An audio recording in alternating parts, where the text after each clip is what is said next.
Hello, everybody. Welcome back to an earlier, early holiday edition of the P-Lot Pod. John here, joined once again by the main man himself, Michael. Uh, Michael, we're doing this show a little earlier than we normally do during the week because it's Ethan's birthday Thursday. We got to celebrate Ethan's birthday Thursday. It is Ethan's birthday Thursday and nothing else. Um, Yep, nothing else is happening Thursday. right. I can't even. Yeah, so with the holidays, with Christmas, very busy time. So here we are on a Monday to discuss some of the big highlights from this weekend, and we have three games to pick on Thursday Yeah, as three well, games that Christmas everyone Day. thought was going to be good, and Now, well, they're not. suck. Yeah, there's maybe one there not maybe, there's only one game with juice, and it's very, very minimal juice. But yeah, so let's get right into it. We can start from Saturday. We can start chronologically, really. The Philadelphia Yes. Eagles clinched an NFC East title. It is their back to second straight NFC East title, first time in 21 years in the NFC East. Obviously, I'm sure we have all heard and seen that stat for 21 years, really. In a Philadelphia sport nugget, it is the first time the Phillies and the Eagles have both won the division in back-to-back years at the same time. So that's pretty cool. Something that we should probably think is cool as fans, even if we tend to be frustrated with certain aspects of that stat, but it is still pretty cool. The Eagles, it's a shame they're, a collapse away from having four straight division titles at this point. Like they really should be in a golden era of dominance over the NFC East, the way things are set up for now and the future, Well, this really. also, I think, is Nick Sirianni the first coach in team history to have five straight postseason appearances to start his coaching career with the Eagles. Yeah, it's impressive. They win a lot, and it's something that can't always be taken for granted, despite how frustrating it can get at times and how it feels like maybe they don't reach their full potential. But all in all, the grass is definitely greener on this side than it is almost anywhere else in the NFL. So definitely should appreciate it while it's here. I've had that thought today of just there will be a time probably, later in our lives where I'm sure the football team is not going to be as good or as well run, and we are going to envy the times that we are currently in. So I want to really appreciate the dominance and the great football that I have been very fortunate to see my entire lifetime, and you've been able to see now for the majority of your lifetime. So really is something cool, and that should be celebrated. So, nice little positive anecdote to get started before we actually talk about the game itself, which at times frustrating, but ultimately Yeah, I took think care of I business. text. So I text. I would say second straight game offensive efficiency much better than what we've seen before. Obviously, playing two of the worst defensive teams in the NFL, like Helps. helps, but at the same time, when you look at the Eagles' issues on offense, wasn't necessarily playing against great defenses per se, because you think about all the pre-snap penalties, failure to chain together plays that made sense, Yeah. drop passes, uh, Missed throws, all of it. It's missed throws. Like everyone has had things, their it moment. wasn't like affected by necessarily the opposing team putting out a great, like, playing great defensively. Even in the Charger game, we saw glimpses of the offense being efficient in terms of moving the ball. They The shot pro- themselves in the foot, you they know? shot themselves in the foot. Yes, it was. In other words, what we're talking about is instead of having seven three and outs in a game, like they move the ball and were And had 5 consistent. turnovers. yeah, they were positioned to get points a lot of those times. They just committed heinous turnovers. But I would say the last 2 weeks, Jalen Hurts had one turnover play in the last 2 weeks, and the Eagles' offense as a whole, Michael, went three and out a combined three times. Which that's good, man. That's really good. The best defenses looked against the Eagles were probably the Packers and the Lions games, and a big fault of that was how predictable they were and their inability to run the ball. You think about all those highlights of the corners just draped all over AJ Brown and Devontae Smith and just no room to breathe on the quick little routes that they just knew were coming. And you're seeing them kind of break out of that shell. They ran a lot of empty against Washington, and we've been clamoring for empty all season. Really, the Eagles film guys on Twitter have really been heavily asking for empty, and they finally really committed to it as like the central passing game plan, and it worked really well. It was very, very efficient. You got AJ Brown lined up inside, and that created a lot of favorable looks. And when you just have five out in the pattern, even if no one's getting open or Jalen doesn't see a guy, you're spreading the defense so much that it makes it so much easier for him to escape and run. So there's countless plays that he was hitting nice throws, and then there were also plays where it's like, you know what? Don't love it, but what I love is the green grass in front of me, and I'm gonna go run and pick up 8 yards with my legs. And it's like you can really build an efficient attack out of empty with the weapons that you have, and the tackles, I would say, in the passing game just being effective too in that sort of regard, and the quarterback with his legs. So they should continue doing that. They did it for, like, drives at a time, and it was very successful, and it was nice to see. It's nice to see that they're getting AJ Brown very much more involved. Like, he had a lot of receptions in the first half, but it didn't feel like a force feed job at any point. Um, Dotson had some everyone got involved, everyone made nice plays, and, you Well, got I your would say running the game big going thing, again. Michael, was the fact that the passing attack really opened up the ground game in the second half, where, oh, shocker, there's no more 8-man boxes. And then, oh, Saquon Barkley is getting 6 yards a carry, 7 yards a carry. Where there's still miscues. Yeah, like Michael, like that one play we were debating today, the Saquon's longest run where he did the spin move in the backfield and looks like Took they were off for running. another, It yeah, looks like they were running counter. It looked like I think Jurgens and Steen are both at fault on that play. sure. Steen because he probably was supposed to pull, but Jurgens probably didn't commute. Maybe Jurgens is the center man, and like I think people kind of took for granted Jason Kelsey for how good he was for so long. Yeah, absolutely. It's a Hall of Famer that really made sure everything was taken care of pre-snap, and we see a lot of issues uh, pre-snap, but like also post-snap, where that play alone, it looks like Steen looks like he's kind of doing the wrong thing, and Jurgens just completely whiffs totally. Like whether it was supposed to be a chip or a double team or anything, he just makes like zero contact with the man in front of him when he was trying to, and he's done that a good bit this year.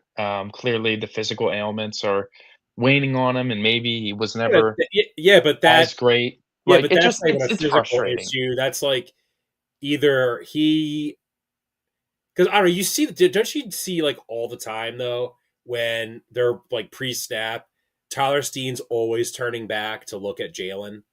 No, it's for the snap count when they're in silent. Yeah.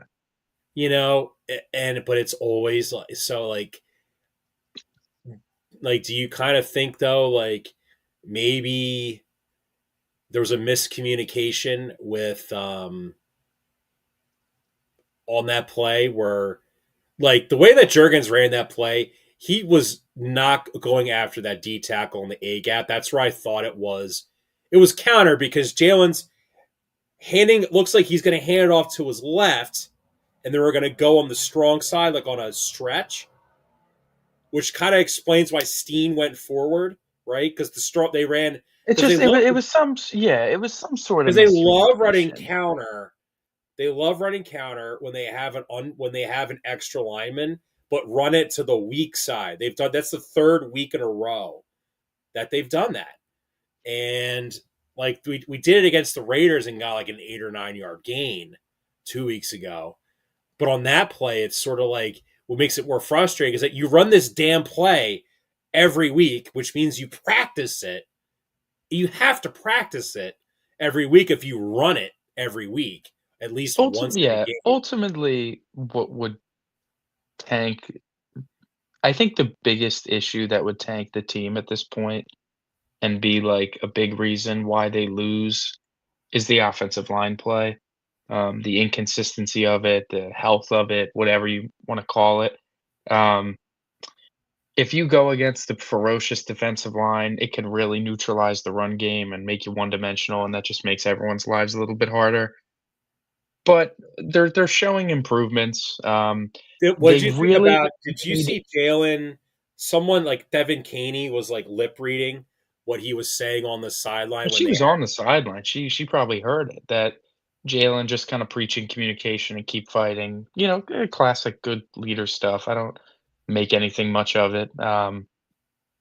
What I really wanna see them continue to do more, and I think will just keep unlocking more in this offense, or at least just help consistency in the run game, is keep running your duo, keep running your double teams up front, because you generate legitimate displacement to the defensive lineman almost every time they do it. Like, there were multiple plays just on Saturday alone from the TV angle that you can see, uh Jurgens, Dickerson, or Steen Fred Johnson, or Steen Jurgens double team, that they're just driving defensive tackles, interior defensive linemen 4+ yards back off the ball into linebackers, into safeties trying to help with the run game, and that's it. That's your bread and butter. Whether it's because your offensive line's very banged up or other guys aren't as good as they were in previous years, whatever the case may be, your best bet to have a good, efficient running attack is by utilizing your double teams and getting your big bodies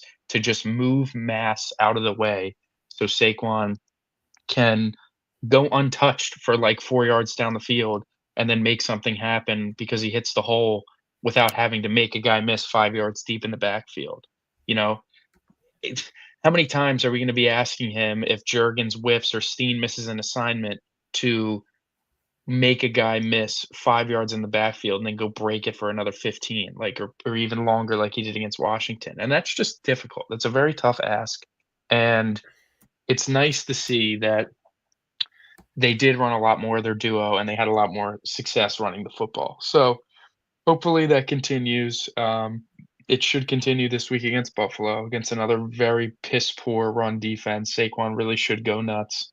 Um, well, and geez, before his injury, Quinshon Judkins he was despite against the zombie Brown with the Browns Dude, O it's line. everybody, John. It really is. It's every team runs the ball extremely well against Buffalo. Like, it is a awful run defense that they need to just that's what they gotta keep going with, because the passing game, you have what works in your passing game. You have your little RPOs, you have your slants, you're working your play action digs in, and you have your go balls and your post, all that sort of you have those in there. You're working your empty.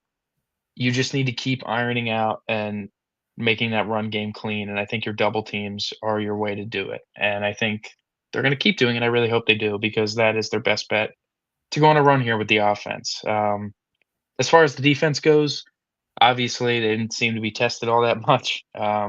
Marcus Mariota gets knocked out of the game, and 18-year veteran Josh Johnson comes in and doesn't pose much of a threat, but when passes were getting out and downfield or whatever, they pretty much business as usual from, Quinyon Mitchell being locked down and Cooper DeJean getting an interception and being locked down. Adoree Jackson had the one play where he got beat and he kinda shot his hands a little late on McLaurin, but besides that, he was good as well. Like, the defense is just extremely, extremely good.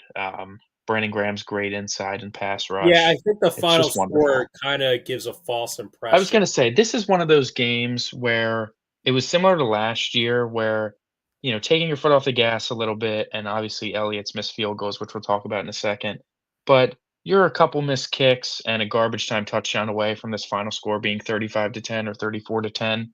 And if the score was 34-10, it's a totally different conversation. I think that it's like, oh, we just Yeah, I do massive agree. blowouts, Yeah, but that was 29-18 is a so. little, Yeah, so do you remember when, like, over a month ago, I was like, if the Eagles just turn like two of these three and out drives into field goal drives, I feel like we would feel better about the offense.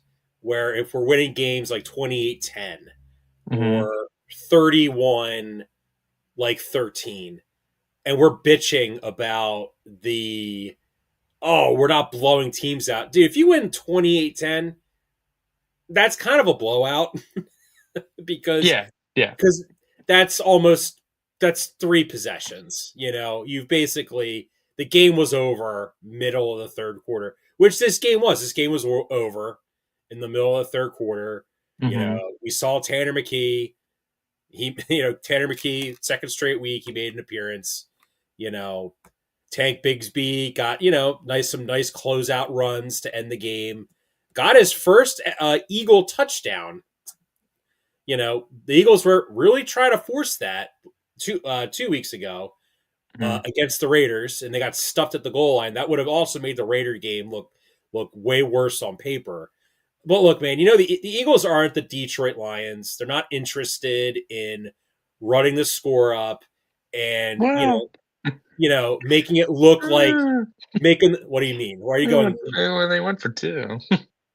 Oh, well, it's funny. That's a great segue into the next game Well, where, let's start before we get into that, we gotta talk about the kicker at the moment. um, Jake Elliott has struggled pretty mightily, this year. We thought it was the long snapper. I was hoping it was the long snapper, and the struggles have continued. It's it's hard to, like, he's not missing chip shots to, like, actively win you and lose you games, but he's missing very, very makeable field goals in a season where it's never been easier to make field goals with the way the K balls are, and he's missing them throughout the course of games that would change the vibe of games and certainly would have changed the vibe of 2 of their losses, to the Chargers and the Dallas Cowboys. Um, and he misses 3 kicks on Saturday, one of well, which this got happened wiped last away, year as well, man, where he'd and he missed. wasn't good in the playoffs until the Super Bowl. Like, he missed multiple extra points in the Rams game, and I know it was the snow or whatever, and he made his field goals, which was great, but now it's like the opposite where he's missing field goals, but he's making his extra points, and he made his kicks in the Super Bowl, and that was happy day. Made his kicks in the conference championship game, although for whatever reason, I do feel like he missed one. I'm not sure if I'm misremembering that, but, um, point being is that, like, we're on back-to-back years now where towards the end of the season, the kicks have just started going awry. He starts off fine, and I don't know if he's, like, old and, like, his body isn't able to handle the full season workload of a kicker, but he's one of the highest paid kickers, and he's got the lowest field goal percentage among kickers in the NFL, and, like, that's just indefensible, it's inexcusable, and it's to the point where I'd kinda almost be shocked if he's on the team next year. Um, and he's probably, like, one more stinker away from them throwing him on IR and bringing in a new kicker for just to see what they have. Like, if he misses multiple kicks against Buffalo, I think you're gonna have no choice but to look at outside options for a playoff run because, like, that'll kill you. Like, we know it all the time how kickers can sink you in a playoff game or in any sort of game, and if he continues to struggle, I can't just be like, "Well, I know he's made big kicks in his life in the playoffs before, so I'm just gonna assume he's gonna do it again." Like, I don't wanna wait around to find out if he's gonna do it again. Because God forbid they're going on a run and he misses something that he should very much make that would kill the season. Yeah, it would pretty much. Yes, I agree Because with it would you. almost cement his legacy in a negative light when it should very much be very positive with all the big kicks that he's made in his life. Yeah, and yeah, if their season end like if the offense like let's say the Eagles hang like 35 on the Bills, it's like 35-28 Eagles, right? And we're feeling all good and they rest their starters, week 18. We go into like the wild card round against say like Frisco and they lose because he shanks a last second like 48-yard field goal, then everyone's just going to blame it on him, Yeah, you I'm gonna know? be really disgusted. And then because then you're gonna say it's is it Sirianni's fault for trying him out there? Well, he's not the GM. Howie's the one that keeps bringing him back. No, it's at this point, it's the entire organization that they need to be having this conversation of, "Okay, where are we at with the kicker? Like, are we going to trust him? Are Because there agents we need to start calling to bring players in for a workout?" Because it's getting to that time. It's getting to that point. You can't be like a shot in the dark if he's gonna make a kick. He's like, what, 5 for 16, in his last, 16, 50, or the last 2 years in 50-plus yard field goals, when that was, like, his thing, that he could make the long ball. It was almost the opposite. It was the shorter ones that were a little so-so, but he'd drill you the 50-plus ones so you'd kind of deal with it, and now he's just kinda missing a lot, and yeah, I it's mean, not good, man. I mean, his nickname is Missy Elliott. Like Well, that's that's not just a good. shame. That's No, not no. good. Yeah. So, hopefully hopefully nothing too catastrophic comes of that, but besides the kicker, really not many complaints. Jalen, I thought, made some really nice throws. He missed a couple, but it's always gonna happen. I thought he made some great ones, even though it was a wobbler. That touchdown to Goddard was a great, great, great ball placement, and Goddard obviously makes a great catch. It is going to probably suck a lot when he leaves in the offseason. Um, you know, can't totally blame the Eagles for that, but it is definitely gonna sting. With that being said, we can segue into the Saturday night game, a classic, a doozy, an absolute ball. The Green Bay Packers fall in overtime to the Chicago Bears, and the Packers, the injuries just kept coming. Jordan Love gets speared in the forehead and knocked out of the game with a concussion. Feels like he has a really decent shot to miss their next game this weekend, which would not be ideal as they're really clinging to a playoff spot. Luckily for them, the Lions lost again, so that helps. But it's looking pretty bleak, the health of the Packers as that goes. But a real tough loss and what was a very entertaining game. I mean, one of the most improbable comebacks that we've seen in a while. It was what, under 1% chance to win the game for the Chicago Bears when they trotted out to kick a field goal and let so much time run off the clock that it went under the 2-minute warning by the time it went through the uprights, and that made it a 7-point game and ultimately recovered at onside kick that was totally botched. Has to give you shades of the Seattle game in the playoffs in the Man, 2014 what is up divisional. with the coaches from the Kyle Shanahan tree just completely botching like end game management of very like routine plays that like everyone else figures out a way to not let it happen, and yet their team. I mean, Romeo Doubs just flat out missed the ball. Yes, It like how started often does skipping that and happen? it's He's got brutal. the I he mean, has the well. It's what, Michael. Don't you feel like maybe that's a spot where Tucker Kraft is on the field when he's like not injured? Like he's the guy on the hands team.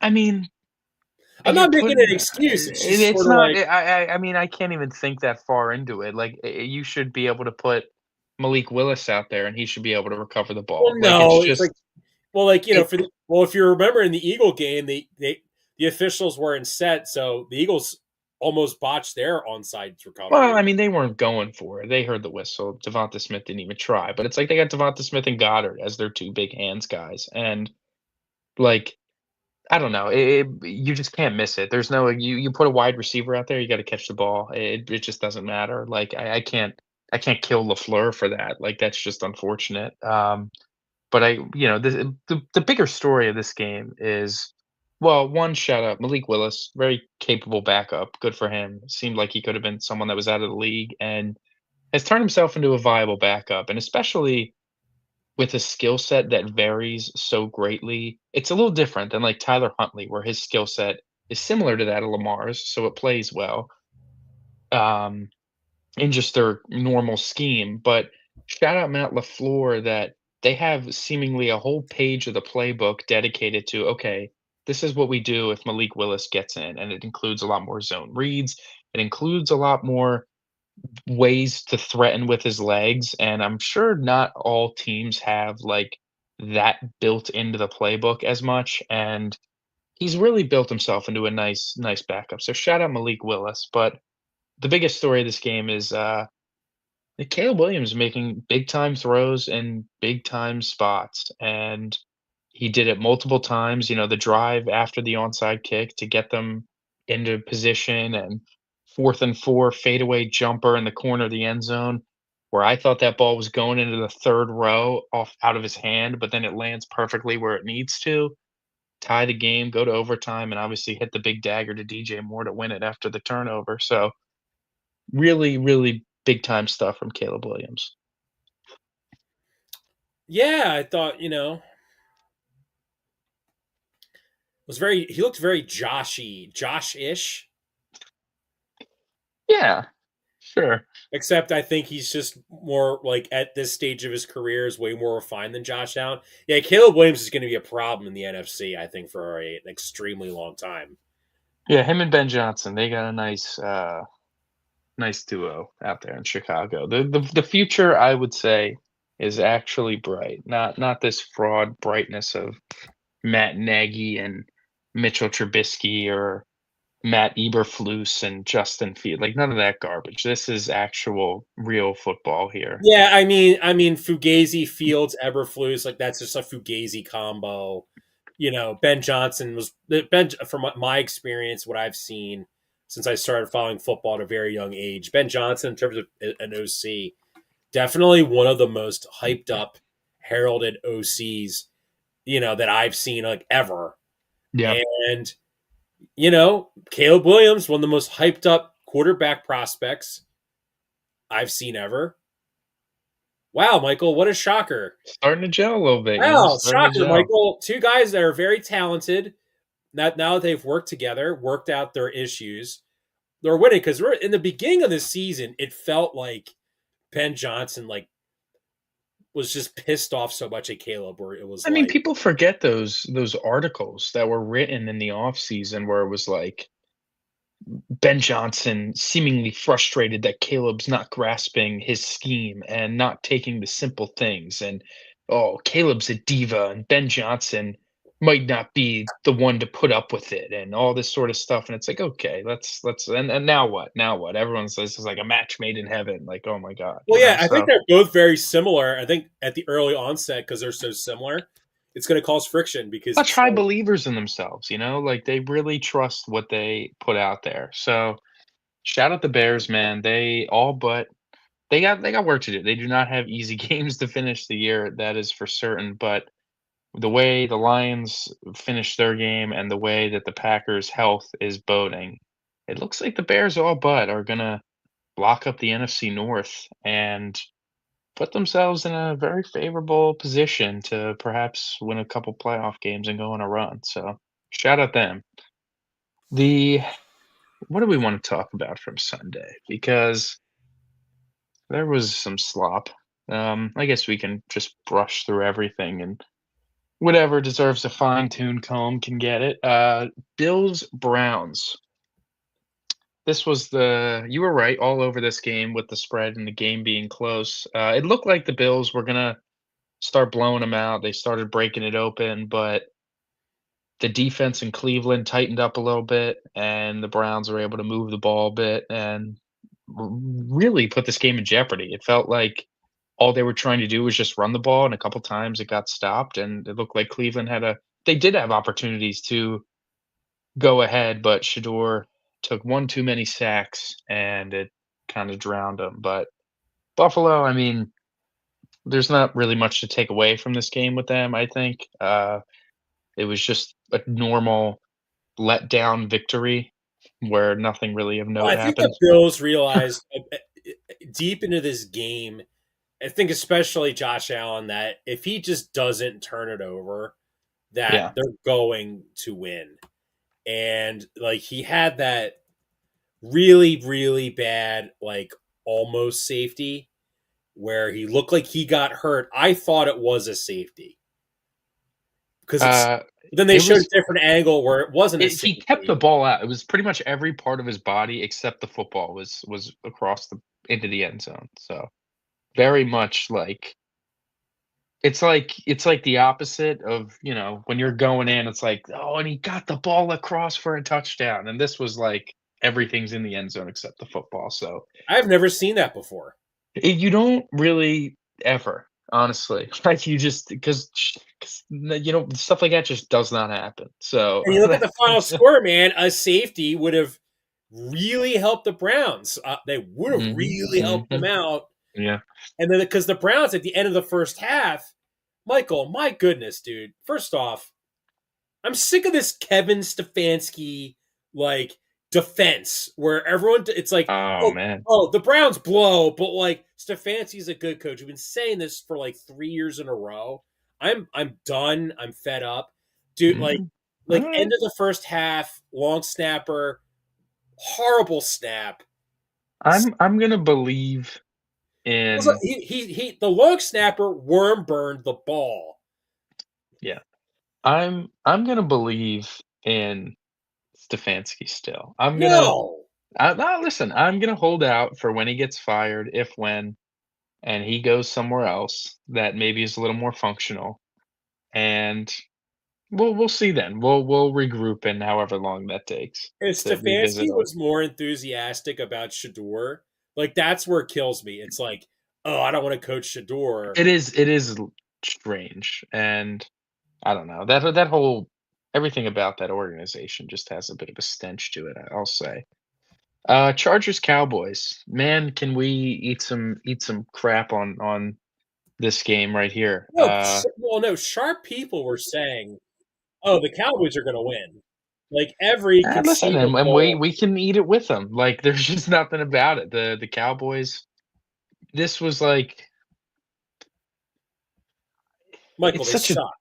they're not good. They're really They not. And it suck. was But just one of like those games that it was that's like they didn't capitalize and the defense couldn't stop a nosebleed when they needed to. And you know, Herbert is definitely we had some me and John had some MVP text going on during Sunday, and a door has really opened up that it feels like whoever in the AFC gets the 1 seed, that quarterback is going to win MVP. yeah. And the only thing that's keeping it from is No, not Bo Stafford. Nix. No, of course not. But if it's New Drake England, it's May. May. If it's Jacksonville, it's Lawrence. And if it's the Chargers, it's Herbert. And the only thing that would keep it from that is Stafford because he's probably gonna finish the year with, like, 45 touchdowns and 6 interceptions, and it's while I don't think he probably deserves the MVP, it's gonna no one's really gonna get upset at those stats winning it, but Justin Herbert has been playing some really, really good football with a it's very easy. I mean, how many times did we declare the Chargers dead back in like October because their tackles were out and they had all these injuries and it was like, I'm sorry, no sane team is winning anything in this league without their two starting tackles. And not that the backups have been anything crazy good. The quarterback is just really playing well and the defense is good, so that helps, but Justin Herbert is playing at a very high level and is doing a lot to just prosper despite the fact that the offensive line is in complete ruin. Yeah, and realistically, like in the past, when Herbert's had bad O lines, straight up the Chargers would just lose. You Yeah, know. they finally like, they have a nice set of weapons around him, even though, like, McConkey isn't having as good as a year he did last year, but he's still quite good, and Quentin Johnston's breakout was very much on early in the season, but it's tapered off. Keenan Allen's pretty reliable. We know how old he is, but third and Keenan is still very much a thing. Rondé Gadsden's helped out, and the backfield has been helpful. So the skill positions are finally like pretty adequate, but the offensive line play being so bad is still it's Yeah, and I shocking that they're also able to win this I'm going to much. say this though, Michael, with Lab McConkey having a down year, I do attribute it to two things. One, um, Herbro's not getting enough time to throw in the pocket, Mhm. and I think number two, I think Oronde Gadsden. Now they have like a passing weapon at tight end. I think that kind of cuts into some of those like middle of the short middle targets for. I do think this is like the this kind of shakes the, "Oh, just because Lad McConkey's a short, like, white receiver, he's like Wes Welker." Like, that's everyone's, like, favorite thing to do when they see a little white wideout running around, and the truth is that Lad McConkey plays a lot more like a guy like Doug Baldwin or a guy like Steve Smith Sr., where it's like you can Oh, get vertical, they can play above their size and is a good downfield threat. And when like Lad McConkey just gets all the, it reminds me of like Edelman and oh Amendola, my and it's like God, yeah, like, "Okay, exactly. man, You know, this is nobody ever his says Jordy production's getting Nelson. I cut." thought Jordy Nelson was pretty good. Yeah, he was pretty good, but he wasn't Actually, short and you undersized. know what kind of like my comp for like Lad McConkey is like Jarvis Landry, like this guy Sure, that sure. could be this possession monster. Who's not Yeah, very like you look at him, he doesn't look very physically impressive, but he's but he very good. plays above his size, Yeah, he by the way, plays above. Oronde Gadsden, like not going to win offensive rookie of the year. He should be on Yeah, the list of like top five guys. Very good for the Chargers this year. I will say yeah, this. yeah, Very good. Definitely gonna be a sleeper in fantasy next year if the tackles for the Chargers don't die like they did this year. yeah. Well, Herbo will have more time to. Yeah, sorry, go ahead. No, Yeah, that's my point. Yeah, I mean Cowboys. I mean, dude. I mean, listen for the Cowboys. Listen, it's going to be so easy for them to just be like, oh, we're going to fire Eberflus after 1 year. We're going to bring in someone else like mhm. Jonathan Gannon. I'm going to throw a Oh name. my god. I'm just going to throw a name out there or Yeah. something. But Michael, like dead ass, like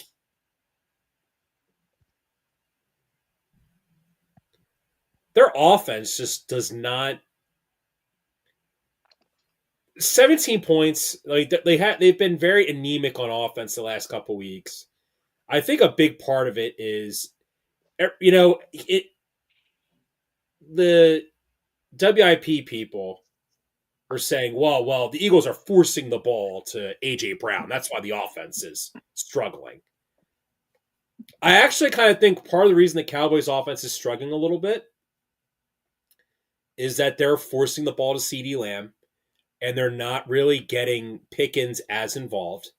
When the Cowboys offense was cooking, is when Dak is just launching moon balls down the field to George Pickens and he's just plucking them out of the air. And listen, like, yeah, he had the one game where he kind of gave up a little. He gave up. Yeah, listen, the expectation went out the window and the offense looked a little fiery, but then it just stalled out. I don't know. This is what you get with a bad team where it's like, I don't think the offense is bad. I don't think it's mid. I do think it's a good offensive group with good players, but you go up against a good defense and your defense can't really get a stop. This is just kind of how things go. The pressure gets on, the heat gets on. You I get mean, they behind got the. shut out in the second half. That's what I'm saying. Like, it was 24-17 or no, it was like, what? They were up at half maybe? I don't know. It was I'm not close. saying And the then players are bad. I think the scheme isn't very good. I think the stats and stuff are still pretty good, and they're gonna finish pretty good. It's just it's a whole team game, and I think if their defense was better, like, I mean, we saw the Cowboys were looking at their best when their defense was playing well. That 3 to 4 week stretch of their defense not being the worst thing on planet Earth, the team looked very good, and it was like it felt very real that the Cowboys were gonna make the playoffs, and, the defensive run ended and everything else came down with it, you know? But next game here, Chiefs, Titans. How about it? Gardner Minshew goes down with an injury. Guy I've never heard of comes in to play quarterback. Chris Oluokun. Yeah, not much to talk You about know, there. the only thing I know about Chris Oluokun that's funny is collecting when I started collecting football cards. If you open up packs, Chris Oluokun was drafted by the Steelers in the 7th round of 2022. They drafted Kenny Pickett in the 1st round. So Mm, Steelers rookie quarterback Chris Oluokun. Two former drafted Steelers quarterbacks started a game wow, this week. wow. Well, no, they started back to Not back week. this week. Yeah, Not yeah, this week, yeah. but like back to back weeks. Right. Yeah, man. I mean, listen, dude. Chiefs have just thrown in the towel. I think the Titans might have screwed their chances at the first overall pick. And Yeah, it's going to be the Giants or the Raiders. Whoever loses their game next week. But yeah, the Chiefs have thrown in the towel. I think the Titans fell to 6th in the draft order, according to Tankathon, for beating the Chiefs. Because right now, the Giants are first. They are tied with the Raiders, but because the Giants' schedule is weaker than the Raiders' schedule, they get the first overall pick. I mean, they play each other. Whoever loses is going to get the first overall pick. That's how that's going to go. The Tank Bowl. It is the Tank Bowl. But yeah, not much to talk about there. Next game we had Bengals Dolphins again. Not much to talk about there. I think I would pretty much everything I we would thought was going to say happen happened. we hit it right on the head where we're like, oh, it's going to be like a Joe Burrow. We're partially hit it on the head. Joe Burrow masterclass. This is what the Bengals look like when they're healthy, and if Joe Burrow's not depressed, or the Bengals are playing a team that won't threaten their atrocious defense. Man, Michael, if you drafted Chase Brown in fantasy, you most likely didn't make the playoffs, right? Or if you Yeah, made the playoffs, you may have lost your first playoff game because Chase Brown did nothing. That has to be so frustrating to watch him. yeah, no, that's pretty disgusting. But you know, What'd you think of Bengals had Quinn their full Ewers? display. I mean, nothing against that Bengals defense really moves me in any sort of direction. So nice. I don't know. It was very, very nondescript for me. False Very hope. nice. Yeah, I think that's doing too much. I wouldn't have taken much away from this game as a Dolphins fan at all. Um, Jets Saints again. Tyler Shuck, shout out, is a lot better than I thought he was. Not that I think he's anything insane at the moment, but he is playing just pretty good football, man. He's making good throws, good decisions with his legs. He's definitely earned the right to start for the Saints next year, and I'm intrigued to see how things go forward with them. The Jets, they're the It has Jets. to They'll be always a be the little Jets. frustrating as a New Orleans Saints fan with this 3-game win streak, that in a draft that's going to have just tons of really good players, that you're going to be picking like in the teens potentially because you keep winning too many games. Yeah, I mean they're at 8 right now. Like they got a few ways. They got to win. They'd have to like win 5 in a row to end the season to throw themselves in the teens, which I don't know. I don't know what their schedule looks like. I'll look at it just to humor ourselves. Um, they play. Oh my god, they're at the Titans and at the Falcons. So 2 games that could very much go either direction. They're probably going to be favored in both. So I guess they could win 5 in a row to end the season. What an easy schedule they've really had. Obviously, they had the 2 divisional games, but my goodness. Um, next game, another nothing burger. Vikings Giants. Both quarterbacks sucked, and the game ended 16-13 in favor of the Vikings. A huge loss for the Giants, for the tank. Um, but like it was just that was just slop, man. I mean, Jackson Dart had a stat line that just didn't feel real. He was 7 of 13 for how many yards was it? 7 of 13 for 33 yards. I'm almost at a loss on how that's even possible. Um, I does that make any sense to you? Like, not really. JJ McCarthy gets hurt in this game. It just a whole nothing burger that I was very fortunate to not have to actually sit down and watch. Yeah, I saw someone say that the Giants firing Dable is going to hurt Dart's development, and I read that, and I'm like, It won't it like he's got to learn how to play without literally putting himself in a car crash every play. And Brian Dable was not good for his physical health, but I guess he was maximizing his play style. And you don't need to maximize your play style as a rookie quarterback when that play style is put your body on the line every single play. So he's got to learn how to play within the bounds of health. And if that's going to take some extra time, clearly it is. I think you should be okay with that. I don't know. But maybe he's not the next Josh Allen quite just yet, like some people were claiming early on. yeah, I would agree with that. Next game, we finally got some juice here. The Tampa Bay Buccaneers lost to the Carolina Panthers. Very successful hate watch for myself. Baker Mayfield was quite horrible in this game. I think was the biggest reason that they lost. He did have some nice plays, nice scrambles against pressure, but for the most part, when he sees pressure, it's the same happy feet, happy feet, happy feet, turtle your head, and hope that when you pick it back up, you just emerge from the pile and then you can make a play. And more often than not, you get sacked. And it was culminated in Mike Evans expecting Baker to kind of start going into crazy scramble mode, but he actually threw it pretty early and they were not on the same page. And he throws a game ending, game losing interception, and that was awesome to watch as a non-Baker fan like myself. So, successful hate watch there. Yeah, I mean, once again, Bryce Young wins a game when he's a home underdog.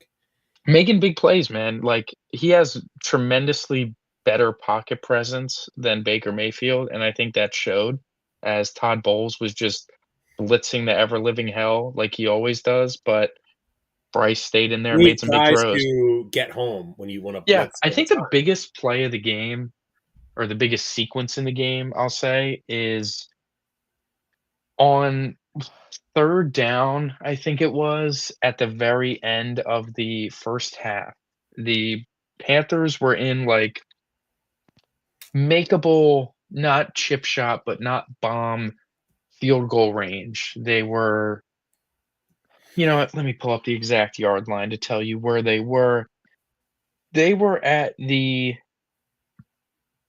22-yard line. That is quite makeable. They're at the 22-yard line with 7 seconds to go on the clock, and they elect to run a zero blitz, and they didn't disguise it even a little bit. Todd Bowles lines the defense up, ready to send the house, and he goes and sends the house. The house was they had guys creeping up to the line. They had the DBs to the trip side standing like 15 yards off the ball, and they had the DB on Tet, like 8 yards off the ball, and the ball gets snapped, and McMillan's just able to run right by his guy. Bryce Young floats it up in perfect position for a touchdown, and to me, that's insane. You got 10 seconds left in the half.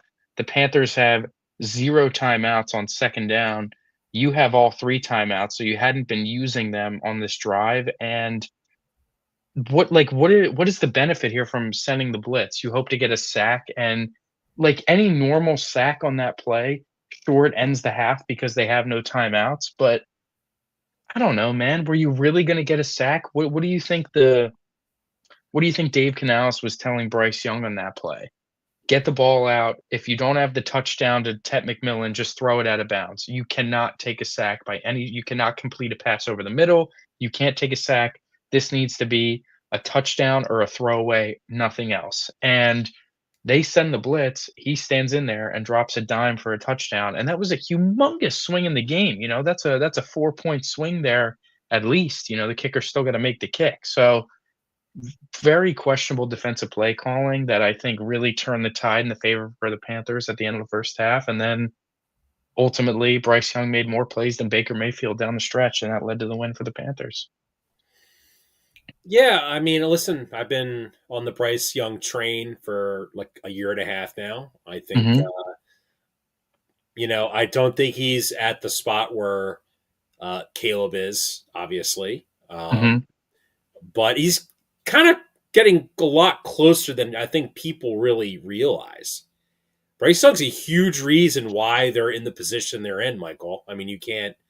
He is. Listen, he is streaky. When he plays well and makes big time plays, the Panthers are in a spot to win, but we've seen him lay a few stinkers this year too, and we'll see what he looks like in a playoff game. If hopefully the Panthers finish the job and win the South. I But just think it's crazy. If you look at last year, to this year, last year they went from Xavier Legette and Adam Thielen as his top two receivers. This year, it's Jalen Coker, who is like his Tank Dell, like that's his guy, and Tet. And Tet is a dog. Like Tet is really good. And listen, Bryce Young's also really worked. He's very he. I think he's going to really excel once he builds on his pocket presence and knows not to bail early from the pocket, and he's just going to be able to climb it and just start launching throws, kind of akin to like a Drew Brees, because I would say they're both similar to kind of I how mean they. that's the sort of skill set. A more mobile Drew Brees is what you kind of got to go for. You know what I mean? Yes. And you know, hopefully they finish the job. The Buccaneers need to win their final 2 games, one of which being against the Panthers and the other one being against the Dolphins. And the Panthers, they can afford to lose this one now. They can lose to the Seahawks and just have to beat Tampa week 18 to get in. Um, if they happen to beat the Seahawks, which don't really see happening, but if they happen to beat the Seahawks and lose to Tampa, I wonder what that would do for like, say Tampa beats Miami. Okay, so not ultimately, the Seattle Carolina game means absolutely nothing. If the Panthers beat the Seahawks, but the Buccaneers win the last 2 games, it doesn't matter. So the only game that matters is Carolina beating Tampa once again. This time it will be in Tampa in 2 weeks. So very excited for that one. That game might honestly get flexed to Sunday Night Football, and that would be awesome. I think it would be very funny to see the Panthers on this prime time in that sort of spot. So Well, that would I'm rooting also for that. that would have a massive impact on the Eagles Bills game, because if the Bears were to play at 1 and win, the Bears are basically locked into the 2 seed, no? Uh, well, I mean, the Bears control their own destiny, so they just need to. What are the Eagles? 10-5 right now. the Bears just need to win one more game, and they just have to tie the Eagles, and they play San Francisco and Detroit, which Detroit could very much be eliminated by them. Listen, the 1 seed is not out of the question for the Bears, and they obviously have the inside track at the 2 seed over the Eagles, so it will be interesting to keep up that NFC playoff race. It's really gonna tighten up all the scenarios, but the next game we have here, another huge one, a big upset, in terms of betting odds, but just a statement game, a statement victory for the Jacksonville Jaguars going into Denver and really kinda taking it to the Broncos. It was close early, and then they just pulled away. They hit their big plays, they got stops, they got a couple turnovers, and took care of business against the Denver Broncos. They really, really did take it to them. And, I was high on the Jags before the season. Season opens up, Trevor Lawrence is struggling, and it's like, well, Liam Cohen is gonna be able to pick his quarterback, and it seems Yeah, like he's gonna even get a even new in one. wins, like the worst ever game winning touchdown that we've seen in a while was that Yeah, Trevor that Lawrence bumbling Chiefs, fumble yeah, yeah. Rooski, like Falling over, getting up, falls and like a deer that falls over, gets up all rattled and runs in, you know? somehow, yeah, it was ugly. And for the last handful, it was the turning point was blowing that game to Davis Mills and the Texans. They were up huge and they choked it away, and it felt like, all right, that's pretty much the dagger in the Jags season. And shout out Liam Cohen. We'll definitely get some Coach of the Year recognition. Well, you know, Put them on Michael, this great run, man. And the I Jags think have been playing really good ball. I think when people talk about coach of the year, I think when you look at everyone's resume for like, oh, why should this guy be coach of the year? I mean, when you look at coach of the year, you should look at their roster, what they have, and then look at like wins and losses. Liam Cohen's got wins over 5 potential playoff teams. Hmm. He's got wins over the Niners, wins over Denver, Carolina, the Chargers. Remember Kansas City. Like, I know they're not a playoff team, but we they can. blew the Chargers out 35-6, you know? I mean, like, to your point, like, and you look at this Jaguar like roster. I mean, Colts. ETN. I mean, Travis Etienne was kind of looked at sort of like not damaged goods, but like he's a declining player, People thought he was on his way out, and it was like, oh well, there's you Tootin to know. go And then you steal his saw how job. the season started, dude. BTJ like completely fell off. Travis Yep. Hunter, serious knee injury very early on, out for the season. Um, Travis Hunter basically being their big offseason acquisition and draft acquisition, if you think about it. Like, Hmm. and you look at how they're playing, dude. Like,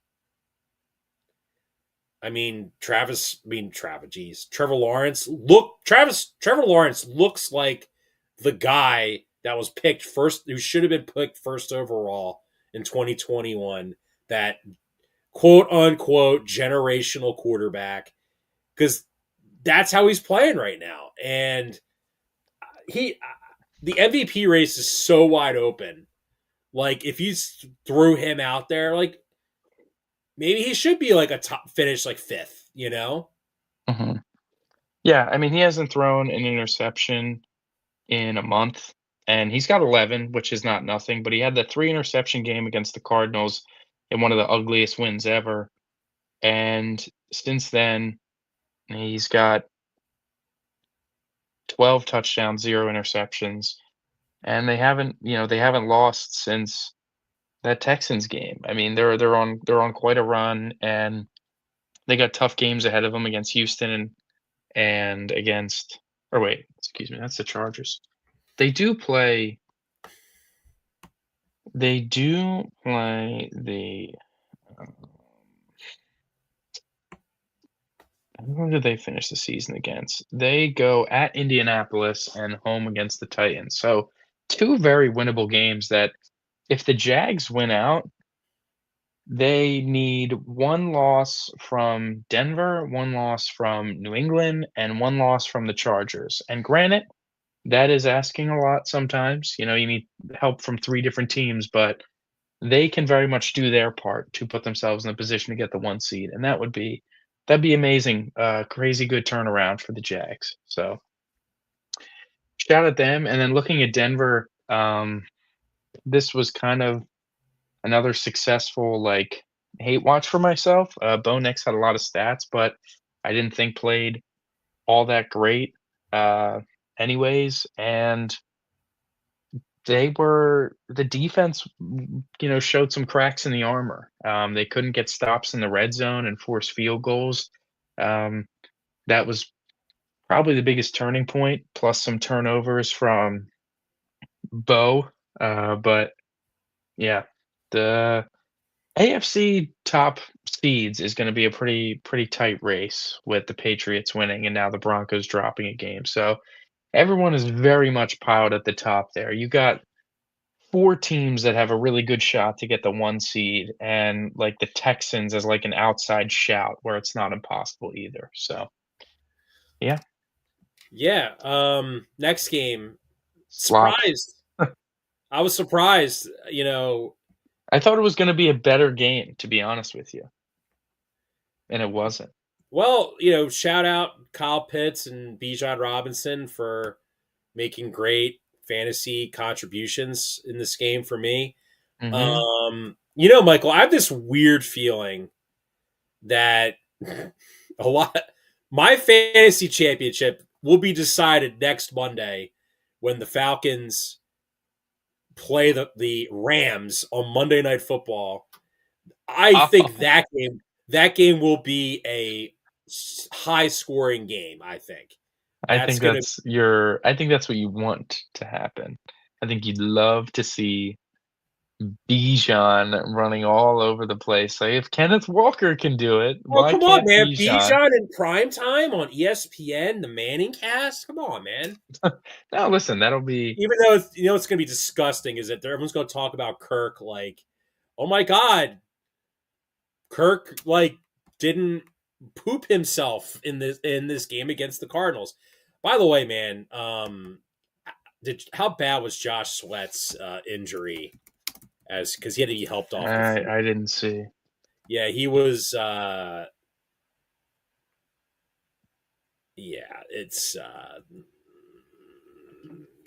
well, geez. I mean, if you have a season-ending injury right now, like, isn't that I kind mean, it of doesn't matter much, you know. But You like, could man, sprain like your ankle and you're out for the season at this point. you can punch a fan in the stands and get Uh, well. The Walter Walter Nolan Nolan, injury was very serious. I'm sure that Josh Sweat was just has a sad. sprain. Yeah. That was sad because like he was a guy. I think a lot of us thought the Eagles were gonna like draft, move up to pick. Cardinals obviously pick him middle of first round. He was hurt almost all camp. Didn't really get to start playing till like late October, early November, and suffered a very serious injury. Mhm. Yeah, I don't really buy those reports anymore about Jonathan Gannon not getting fired because I remember the last show we did, you were like, "Oh wow, the Cardinals were 8-9 last year. What the heck happened to them this year?" Like, this year Yeah. was supposed to be the Cardinals were supposed to take this massive leap, and you got your head coach like punching dudes in the chest and Yeah, like it's not great, John. and It's and not great. and basically excommunicating the franchise quarterback. Yeah, all of it's not great. That's not good. Like No. everyone But involved. Like if you're gonna fire Gannon, like unless it's the coming from GM should be upstairs. fired along with him I mean, for they just creating this probably need awful to culture. burn the whole franchise down, to be honest with you. I Yes, I agree. It's never winning shit ever. Um, Wow, speaking of never winning ever. yeah, this was a good one. The Detroit Lions fall to the Pittsburgh Steelers in dramatic fashion, really. The Lions could not get out of their own way. And when they started Yeah. finally moving the ball and chipping the ball downfield and chipping into this lead, Jalen Warren hits 2 home runs that Yeah, Jalen Warren kept was my just my ridiculous. fantasy opponent, CJ, friend of the Mhm, show. mhm. He basically is kept him on life support because I would be up by like 80 points on him right now because Jalen Warren had those 2 home runs Hmm. to get the Steelers the win. Now I'm sweating a little bit tonight because my opponent, he has Brock Purdy and Kittle going. Well, Alec Pierce just caught a touchdown from Phillip Rivers, so Colts up 7-0. How about that? Yeah, yeah, I kind of like the Sure, no one Colts. thought that was going to happen. I But like the Colts type. I didn't really want to foresee how it would happen. Anyway, yeah, about this game, it just did you, dude? If I would have known the last time the Lions beat the Steelers at home, apparently was when. Let me ask you a question, Michael. Does the name Phil Luckett mean anything to you? nope. Do you ever see the highlight of Jerome Bettis screwing up the coin toss on Thanksgiving? Oh yeah, yeah. That Phil Luckett was the official. That was the last time the Lions beat the Steelers at home. How about that? I mean, I'm sure they don't play in Detroit all that much, I but think they've played 9 times since then. Jerome Bettis? How long Yeah, ago was that? Like it was like 20 years. They only play out in like Detroit. 30, Like, like 30 years ago. oh, that feels impossible. It's something wild. Like it's But like regardless, about this game, um, so the Detroit Lions, obviously, craziness unfolding. They finally get in a position to win the game, and just a comedy of errors going against them. The first one was Amon-Ra St. Brown's touchdown getting wiped off the board because of a pretty clear and obvious pick by Isaac Tesla.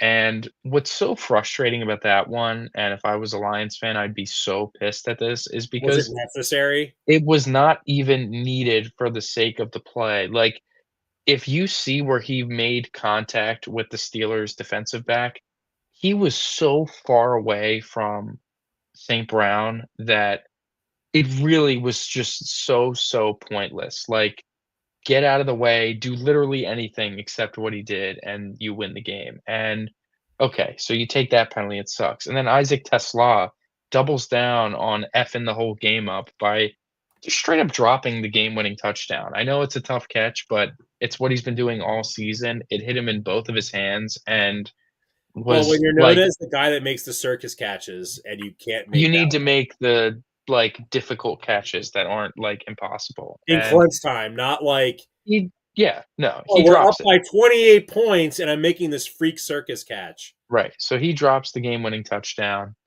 and then the crazy play of Amon-Ra St. Brown, pretty clear and obvious, pushing off Jalen Ramsey to get open, and the flag comes out. But Again, say in not a perfect necessary to world do. where it doesn't happen, yeah, it really wasn't necessary. He could have just cut his route shorter and whatever. But then he catches it just short of the goal line, gets pushed back, laterals it to Goff, who dives in the end zone. Really cool stuff. Ultimately, they ruled that it was a touchdown that gets wiped away from a penalty. But I think if they had to, if there was no penalty in this situation and they called it a touchdown, I think they would have got a call from the expedited review people that said there is no way in hell that his forward progress was not stopped because you don't. How are you still a runner and like still active when you catch a ball at the 1 yard line, get pushed back beyond the 5 yard line, still being held up, and then you can lateral it to Goff. Like that's just not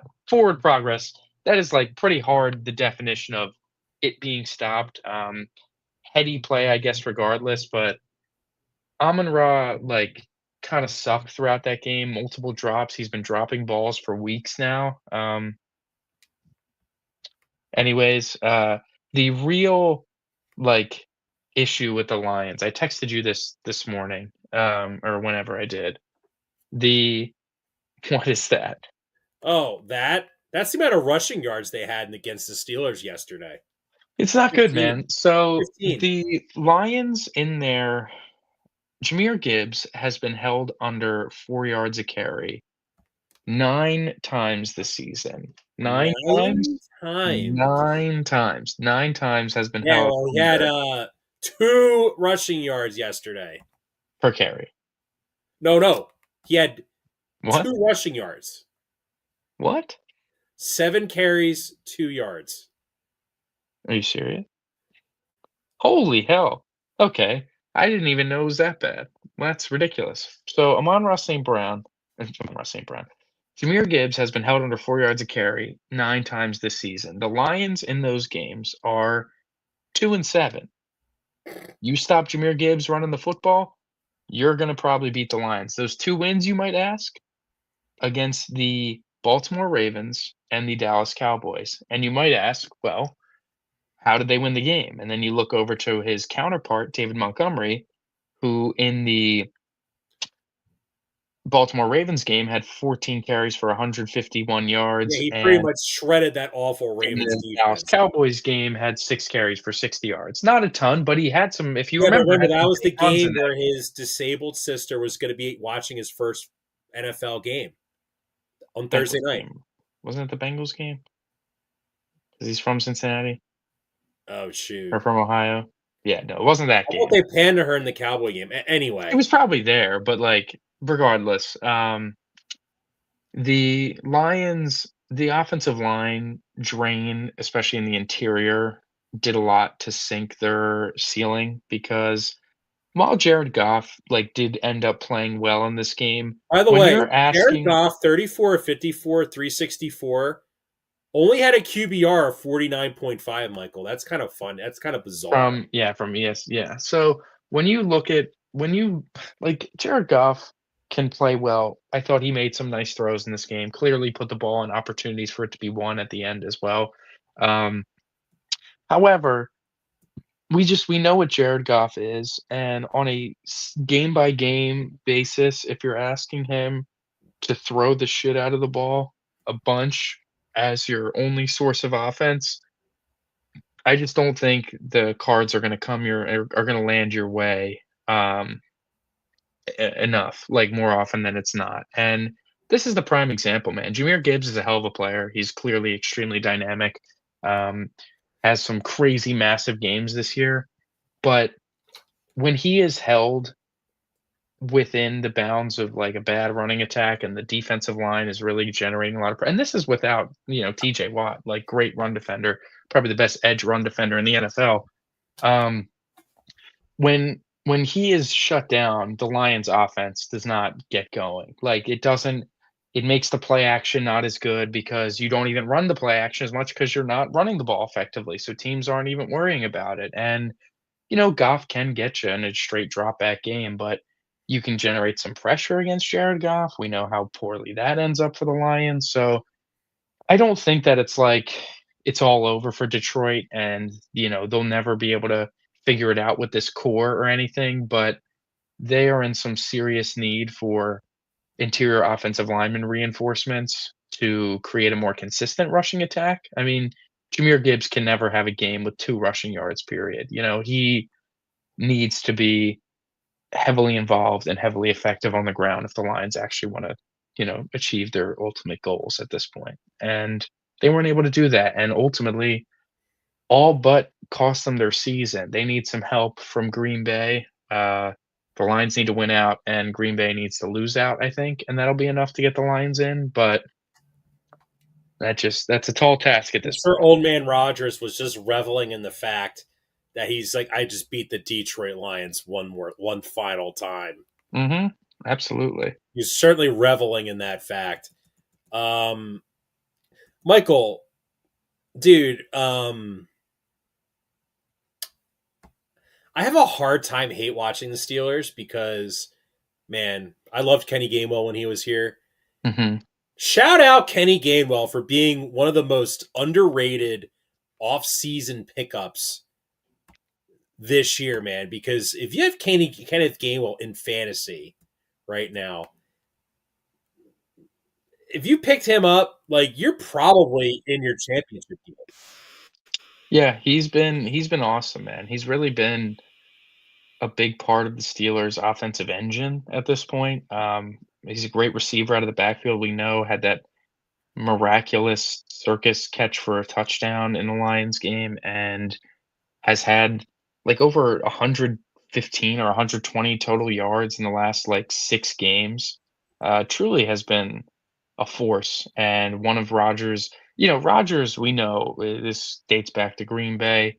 He has his like inner circle of weapons that he loves and he trusts and like willfully gets the ball to like all the time. And Kenny Gainwell is probably his favorite target at this point on the Steelers offense out of the backfield, feeling Well, if you comfortable remember when handing him the Aaron ball. Jones was in his prime, he was like a big passing option for Oh, Rodgers. sure, sure. And it's, that's yeah, yeah. So shout out Kenny Uh, Gainwell and the shout Steelers out to looking like they're gonna win the North. So the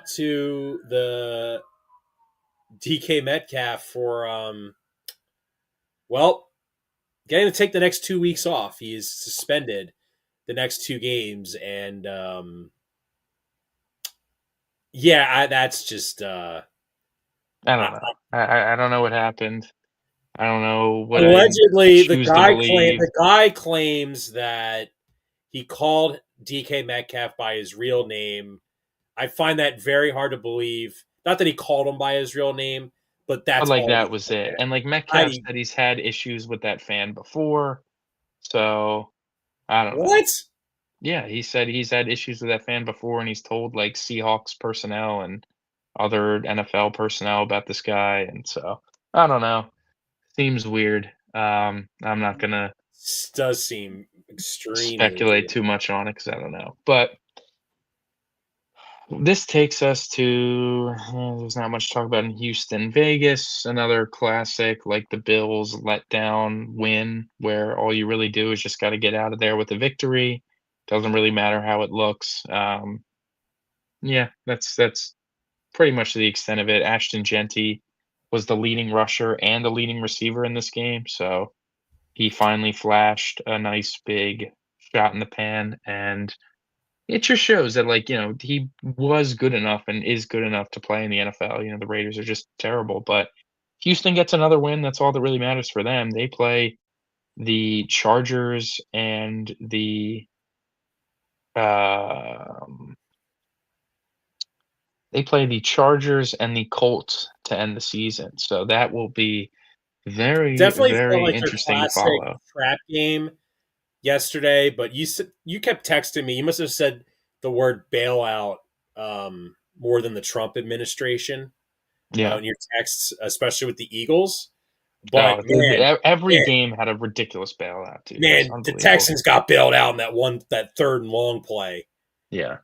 on that Yeah. PI. Which, by the way, dude, not for nothing, shouldn't it just be like illegal contact if the quarterback throws the ball like 20 yards past the wide receiver out of bounds and there's contact on the I play? mean, that is the rule. Like, when it's deemed uncatchable, kinda anything goes, and I think sometimes refs are a little ticky-tacky on what's uncatchable. Because sometimes it's like, yeah, he probably wasn't gonna catch it, but if he jumped for it, maybe he coulda got a hand on it, and to me, that is still should fall in the bounds of catchable.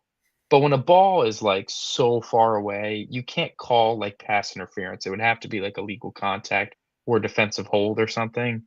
Um, so yeah, that's a bailout for sure, but not much there. Texans, they keep winning games and they're on to bigger things here. So to wrap up, as Monday Night Football is actively going on, we have Sunday Night Football. Patriots, Ravens. Lamar goes down with an injury, and the Ravens choke a lead. I mean, they choked the game away in what was kind of ugly, and it felt like they were going to pull away. Derrick Henry was having his best game in a while, despite the fumble. And after that Derrick Henry fumble, really kind of felt like the tide shifted and that game got close, but then he still had big runs and scored a touchdown, felt like it was it, and he didn't step on the field after the 12-minute mark in the fourth quarter. And I know that for the Titans have been doing this for a while, and the Ravens did this a lot last year, where in like 2-minute situations or in a lot of passing situations, they won't have Derrick Henry on the field. It was Justice Hill or whatever. And it's like that I can really understand. I get that. But you had the lead and did not have Lamar Jackson. And with those two things, there is not a more obvious thing to do against the team that is very bad against the run, besides running the football with Derrick Henry. Like, you can get away with having him off the field when Lamar is out there, and he can just kinda save you and make a big play with his arm or his legs. But when you got Tyler Huntley and Keaton Mitchell as the 2 closest guys to the football to make a play to ice a game away, that's asinine to me. I thought for a stone cold fact that when Drake May dropped that beautiful throw to Kyle Williams for a touchdown, I was like, "Okay, here comes Henry." I was texting my friend saying, "Okay, well, Henry's gonna hit a home run here and put the game away. It's gonna be the classic Derrick Henry." I felt like he's been close all game to hitting the long home run, and this is the drive. He's gonna be untouched, go through one arm tackle, and run for a 60-yard touchdown. And he was nowhere to be found. He's sitting there in his big overcoat next to Lamar like he's got the flu, and I'm like, "What in the hell is going on?" And the Ravens end up punting, and New England goes down, and they should have got down a lot sooner with a somehow no call pass interference, and Drake May ends up hitting big throws anyways, and Ramondre runs it in for what ends up being the game-winning touchdown. So, total disaster class on the part of the Ravens, and Drake May did a lot for his MVP case with a huge offensive statistical performance and a huge come from behind victory to help probably cement away the division. I don't know if that's fully clinched or not. I don't think it is right now, but also keep them in the running for the 1 seed in the AFC. Um, I just, on one hand, like Harbaugh needs to be fired. I think it's time. If they miss the playoffs, I think he actually will get fired. Not On that I the know other he definitely hand, should be, on but the other hand, with all the injuries they had this year, like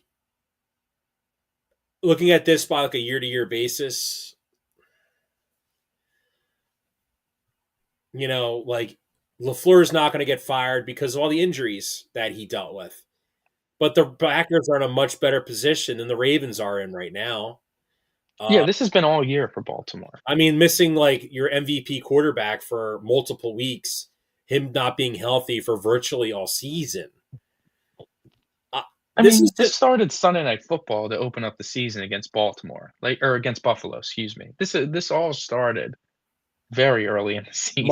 my take. It let's like I'm not gonna. I'm just gonna not factor in that Reddit post that I shared with you or you shared with me. Right. I think Josh Allen and the irony of Harbaugh and Allen or Harbaugh and McDermott, like, why are they there so long? It's because they have two MVP quarterbacks that mask a lot of those deficiencies. And we look at Baltimore, where Lamar's not firing on all cylinders because of his health. Like, it really shows you that, like, John Harbaugh, he's, I think as the Ravens coach, like, he needs to change the scenery. Like, he's always quick to blame others. He'll fire both of his coordinators if it means keeping his job.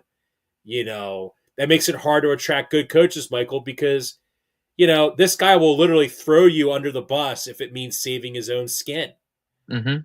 Mhm. And that's going to really hurt like Lamar in the long term because he's never going to really have like that Ben Johnson like offensive coordinator that's going to have the Ravens dropping 40 points every week. you know? And you know what? Yeah. Let's throw the GM in there too, Michael. You said it like for 3 weeks in a row. Why the heck did the Ravens not at least make an attempt to lure Devontae Adams to Baltimore? Or I don't know, all these receivers that get traded, like AJ going to the Eagles, etc. They ever make an offer For to try? DK Metcalf, maybe. Like, Yeah, like make just it make an attempt at like, least. I'm sure the Steelers weren't gonna trade George Pickens in division, but it's like, they didn't even try, or T. Higgins. It's just you look at you look at DeAndre Hopkins, and you look at how, like, DeAndre Hopkins was very good for the Ravens on last night, John, was he not? Like, how many times did he make a huge catch on 3rd down from both Lamar and Huntley? He made, like, the same back shoulder stop route catch like 5 times to move the chains on 3rd down, and I think about, like, well, that could very easily also be Devonte Adams on the other side, but 20 yards further down the field because he can actually run, and you look at Zay Flowers, who's just not a true number 1 receiver, and he played well yesterday, but what does he ultimately do? He fumbles the game away. How many times has he genuinely fumbled a game away or a game that's hanging in the balance, and it seems like the pendulum is swinging in Baltimore's favor, or he can turn the tide, and he's putting the ball on the turf and it's getting turned over. And, like, You know what it I saw reminds me as of? It soon reminds as me of he caught it, I knew I as soon as he caught it in that spot, I was like, there are way too many defenders around him. This ball is getting put on the ground, and it gets punched out from behind, and it virtually ends the game. that's Michael. The thing for me is this reminds me a lot of end stage Andy Reid because that would happen a lot, like a lot of end game turnovers. You've blown leads, etc. But Andy Reid's a way better coach than John Harbaugh. No, but it's just the vibes of Do a you think now? team Let me of a ask you this: franchise needing a new change. if Liam Cohen was the Ravens head coach, Lamar gets that back injury. Is Lamar staying in that game to push for the playoffs? It is interesting. You brought this up to me last night, and I'm not I'm not risking my career for John Harbaugh if I'm I'm not Lamar Jackson. accusing Lamar of sitting out when he can play, but it definitely I wouldn't be shocked if the vibe of that team under that coach is I don't feel like he has my back, so why should I put my life and career on the line and whatever for and stick my neck out to save this guy's job when I know if I F up, he's gonna turn around and blame it on me. Yeah, when Lamar was going through his issues with the Ravens, you never heard John Harbaugh going like, Lamar's the leader of our team. He's our best player. We need him out there. Lamar's great. Like even when like Jalen Hurts was like, having the bad body language with Sirianni. Sirianni was at least talking him up. Yeah, no, like Sirianni will never, ever, ever blame a player like extremely publicly, even when it's the most obvious F up on a player's resume. He will never, He was sticking up for ever Jake do it. Elliott. He's like, dude, no, he's our kicker. Like, we're not And that's and we're like not it's bailing on him now. yes, and it's just it's not good when you think like Harbaugh would defend Justin Tucker today versus defending Lamar, and like that's just crazy to think about. But the Ravens, it's time. It's time for Harbaugh to get out. It's time for them to fire him and move on. And I think, like you see Lamar and the body can break down at times just from usage being so high. I think it's time to bring in a coach that's gonna prioritize getting some really nice receivers and just taking some of the weight off his shoulders in terms of him needing to create everything for the offense to go. Like, actually be able to have good enough receivers and scheme up plays to get guys open in rhythm, in structure that he can deliver and make good throws as opposed to him having to run around and throw on the cape all the time.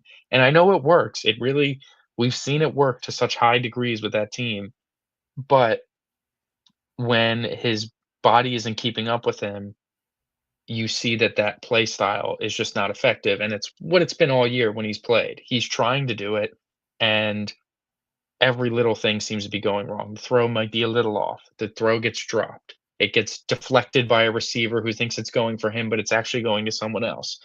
Mark Andrews continues to do stuff that's like it feels like he's trolling out there. Like I don't know, it's really And remarkable. they And gave him a Isaiah 3-year Likely doesn't extension. even dude, Isaiah Likely doesn't even like did he even play yesterday? Like it was Well, they didn't unbelievable. play him because you can't trust him in the red zone. I guess. I don't know. He's one of your better weapons that you have. Like, why is his leash cut short? But how many times has Day Flowers got a fumble? How many times does Mark Andrews have to do something unfathomably stupid before his playing time gets cut into? It's just It's very much Well, it's a mess. It's a and mess it's like, because what? You didn't play Derrick Henry with the lead because you were afraid he was gonna fumble it again? Like, why where is are the lines of accountability and why are they so blurry everywhere?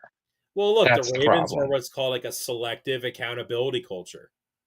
Yeah, it's very fr I you know, they've lost more home primetime games this year than they have in the last 17 years combined. Do you know how crazy that is?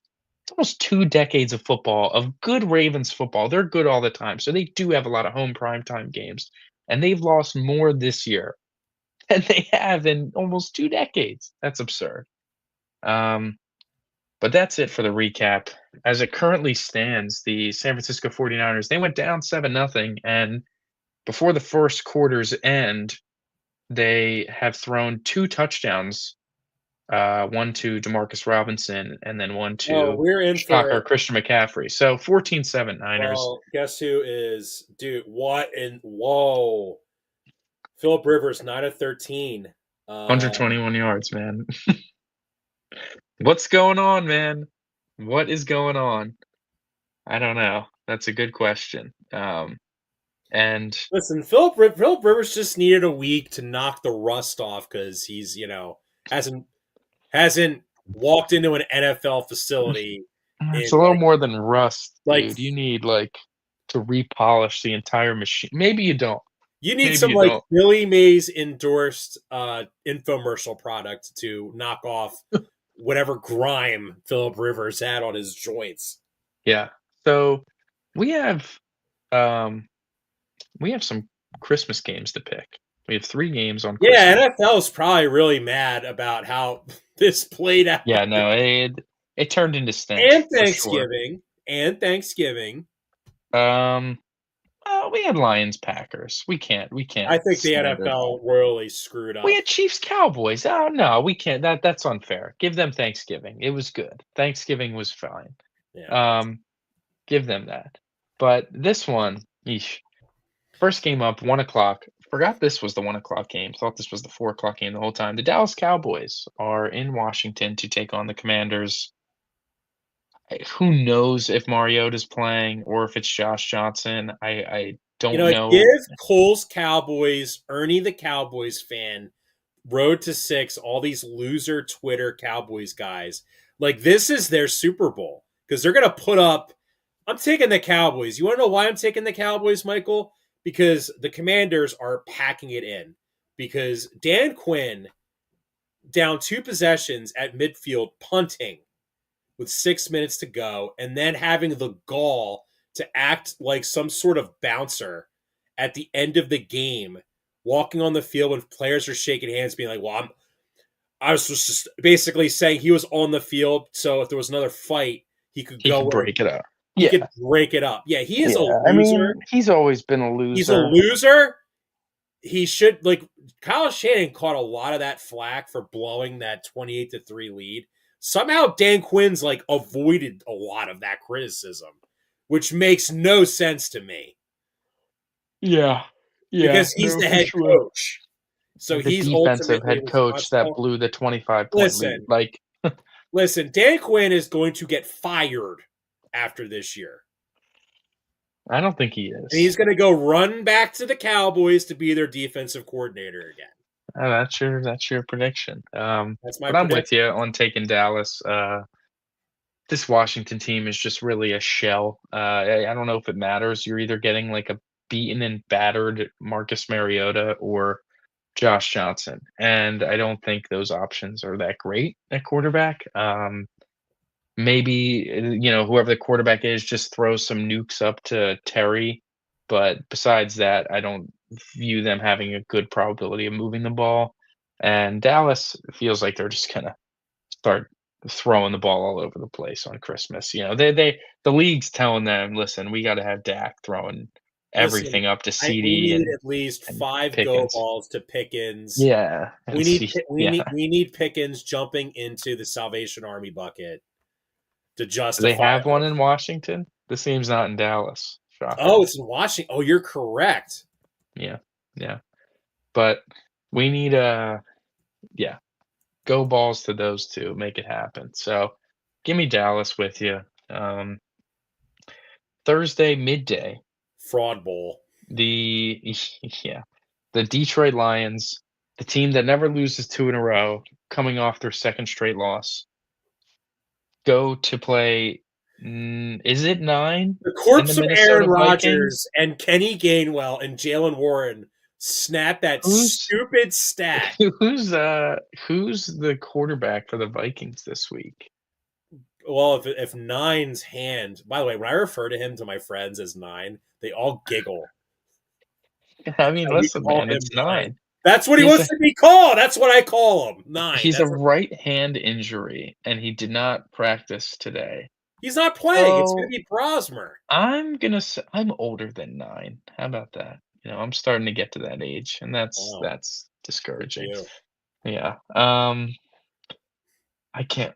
God. Anyways, it's probably gonna be Brosmer or Brosmer, however you I mean, say it. like, The Lions have to like kill them this game, right?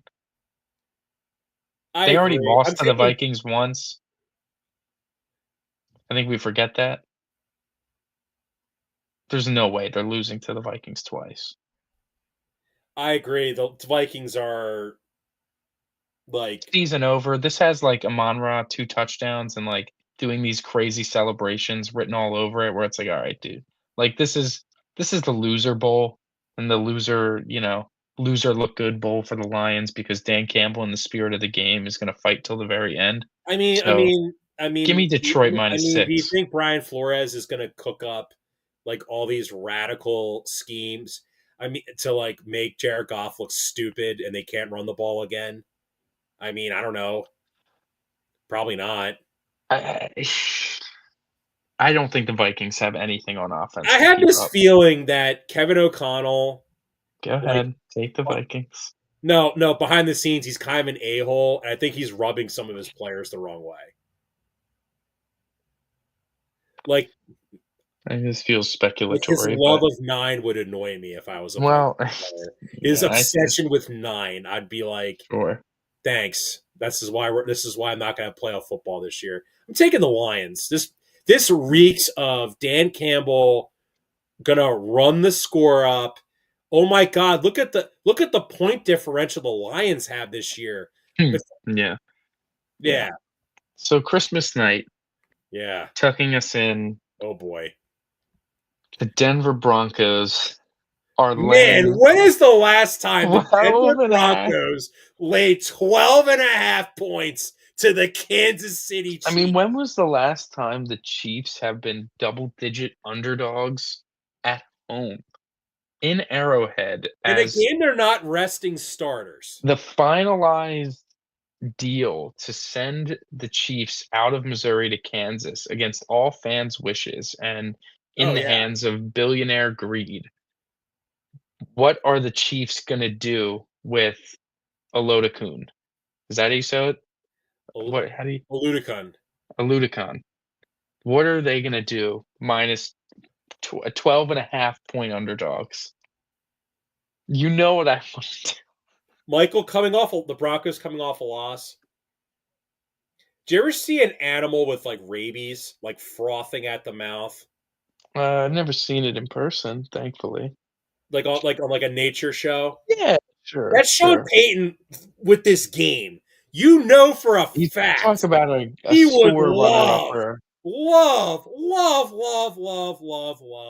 to hang 50 on the Chiefs, rub it in Andy Reid's Andy face Reid's face. Yeah, yeah. well, you know how much of an a hole Sean Payton is talking about the Yo, I Jags. know, man. Yeah, he did talk about the Jags like they were like a scrappy bunch. When it's like, all right, man. I have the line set at -150.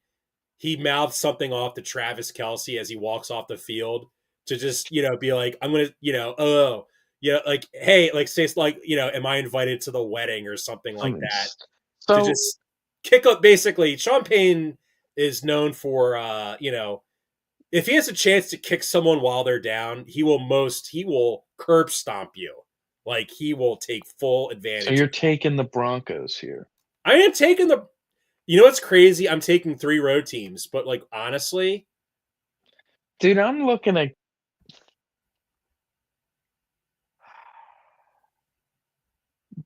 you want to take the Chiefs so bad. You want to take them so bad because you hate Bo Nix and you think he's uh, going to throw like 5 picks and this is going to be uh, like 10-7 like Denver. I picked the Titans against Kansas City, They won and I was 11 all games over in a that. row. Denver is due to lose a game. I wish Sucks, I sucks that wish it was that Minshew game was and even not like, playing, dude. If Minshew was playing, yeah, I'd well, he's feel not playing. I know he's He's on his not. stupid bus that he rides to everywhere. He's He living is a on his. loser too. He is a Minshew. loser, isn't he? Yeah, he wanted to take Jalen's job. Get the fuck out of here, dude. Are you kidding me? Shout out to Sirianni Um, for laughing at him and telling him no and get the hell out of that's my our office. quarterback, buddy. Get the hell out of my And office. guess where you're going next year? Get the hell off this team.